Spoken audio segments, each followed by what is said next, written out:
Le dessein est de rassembler toutes choses en Christ. C'est une personne pleine et entière agrandie et embrassant tout. La grandeur, la magnificence, la plénitude universelle de Christ, voilà le but de Dieu. Il n'est pas suffisant pour nous de voir le dessein, si fondamental cela soit-il. Il faut que nous voyions de manière toujours grandissante la plénitude de Christ.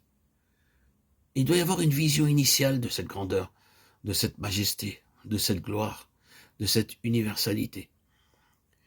C'est à une telle vision que sont dues la puissance, l'efficacité et la gloire de l'Église des premiers jours. Telle fut la signification de la Pentecôte.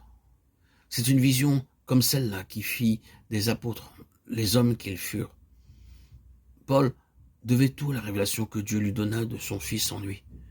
Mais cette vision doit se continuer. Elle doit devenir de plus en plus importante. Nous ne devons pas simplement nous fixer à quelques expériences passées.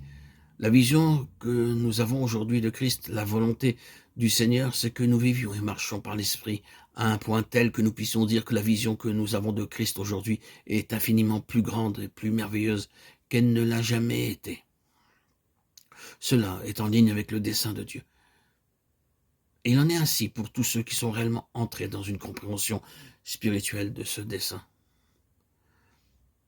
À considérer la méthode et les moyens dont Dieu se sert pour l'accomplissement de son dessein éternel, sachons que c'est l'Église qui est son corps, le corps de Christ.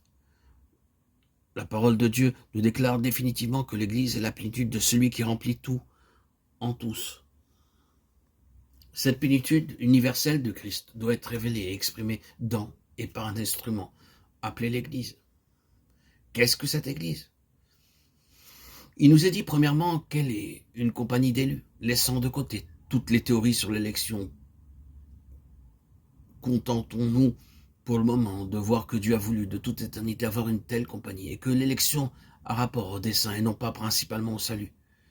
Dieu connaît, il ne peut en être autrement, les réactions suprêmes des hommes à l'égard de l'offre qu'il leur fait.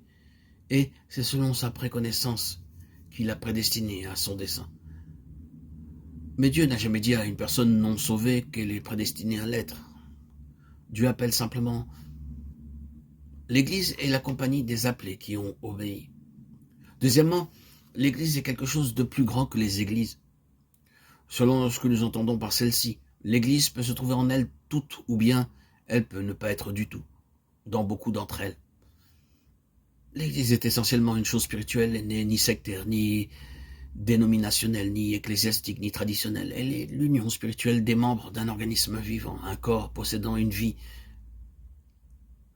Elle est une entité. Elle est tous un en Christ. La mesure de lumière que nous avons ne nous rend pas plus ou moins membres de ce corps, bien qu'elle puisse en affecter le fonctionnement.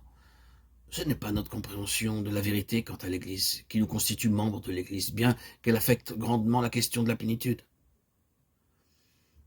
Ce qui est la base de l'activité du corps, c'est une relation vitale avec Christ.